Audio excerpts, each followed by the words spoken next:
Hey everyone, ready for a deep dive into a paper that's got the potential to totally change how we think about computers. I am always up for a good brain twist. This one's called Charting the Free Energy Landscape of Metastable Topological Magnetic Objects. And yeah, it's a mouthful.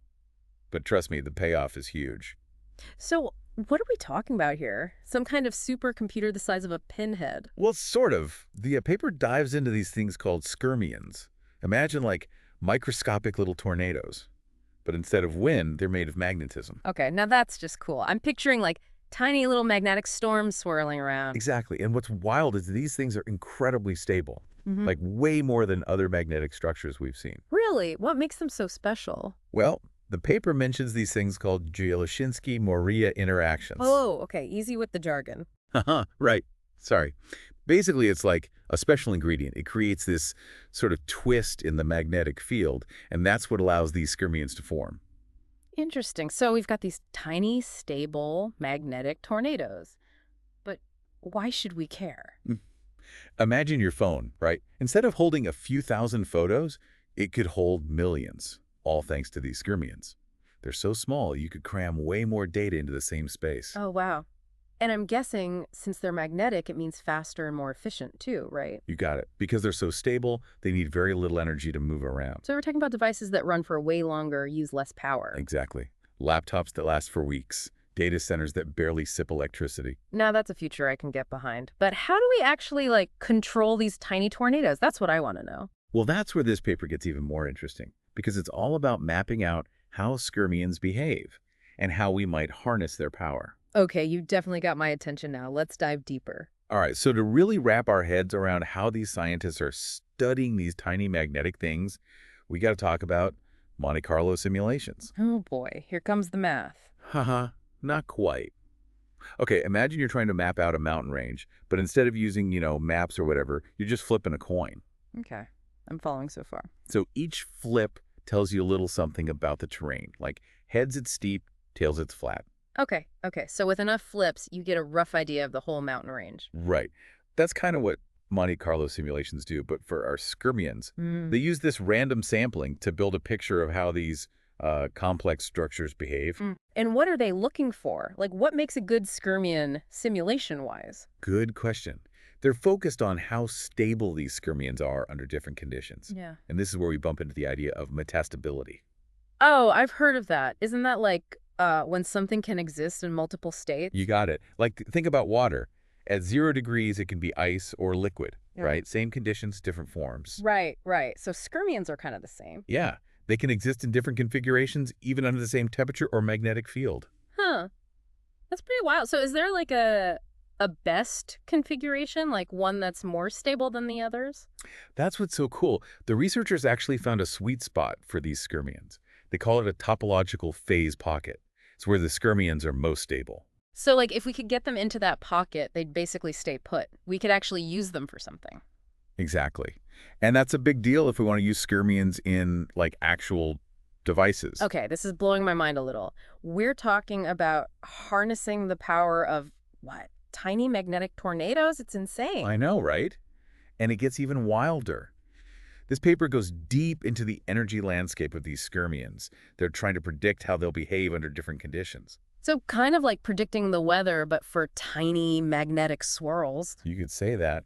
They're using this thing called Gibbs free energy to figure out how likely a skyrmion is to jump between these different states. Okay, so it's like the higher the energy, the more likely it is to do its own thing. Exactly. And to map this all out, they're creating these 3D maps where the peaks, those are the high energy states, and the valleys, the low energy stable states. Oh, I see. So it's like the skyrmion is trying to get to the bottom of the valley where it's most stable. Exactly. And depending on the conditions, it might have to climb a hill, an energy barrier to get to a different, more stable state. So they can jump around. That's kind of chaotic, isn't it? It can be, yeah. Yeah. But that's what's so cool about this research. They're not just looking at one skyrmion at a time. They're mapping out the behavior of, a whole bunch of them. Whoa, like a whole swarm of tiny magnetic tornadoes. Okay, now I really want to see this in action. And it gets even better. They actually came up with a set of rules to predict how a skyrmion will behave under different conditions. No way. So we're talking about like a rule book for these things. Pretty much. And that's what we'll dig into in the next part of our deep dive. Because these rules, they're like a roadmap for how we might actually manipulate these tiny magnetic wonders. So we've got this amazing 3D energy map and even some ground rules for how these skyrmions behave. But the big question is, can we actually use this to, like, control these things? That's the million-dollar question, right? Yeah. And this paper, it really lays the groundwork for figuring that out. They actually, they were able to boil it down to a set of rules, almost like, think of it like traffic signals, but for skyrmions. Okay, I like where this is going. Traffic signals for tiny magnetic tornadoes. Give me the lowdown. Right. So these rules basically say, okay, under these conditions, a skyrmion will stay put. But under these conditions, it might shift to a different state or even disappear entirely. Whoa. So we're talking about controlling things like temperature, magnetic fields. Exactly. And even the skyrmion's initial energy state plays a role. So it's like having this like control panel with all these different levers. And by, adjusting them just right, boom, we can guide how these skyrmions behave. You got it. Now, of course, we're still in the early stages here. This paper is focused on simulations, right? So the next big challenge is how do we actually build this stuff? Right, because actually creating and controlling these skyrmions at such a tiny scale, that's a whole other can of worms. For sure. But still, think about the possibilities here.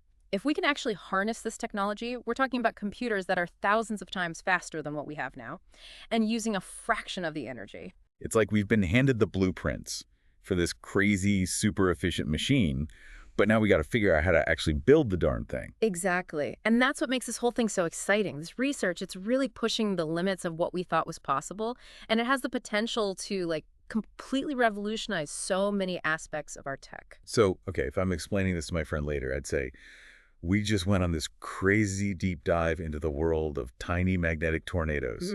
Learned how scientists are mapping their every moves. And oh yeah, we might be on the verge of a tech revolution thanks to these bizarre little things. That's a pretty good summary. It really is kind of mind-blowing when you think about it, how something so small can have such a huge impact, you know? That's the beauty of science, right? Yeah. You never know where a little curiosity might lead. And for our listeners, if you want to go even deeper on this, we've got some amazing visuals and explanations linked in the show notes. Definitely check them out, especially if you want to really wrap your head around these tiny magnetic tornadoes. Until next time, keep those brains buzzing.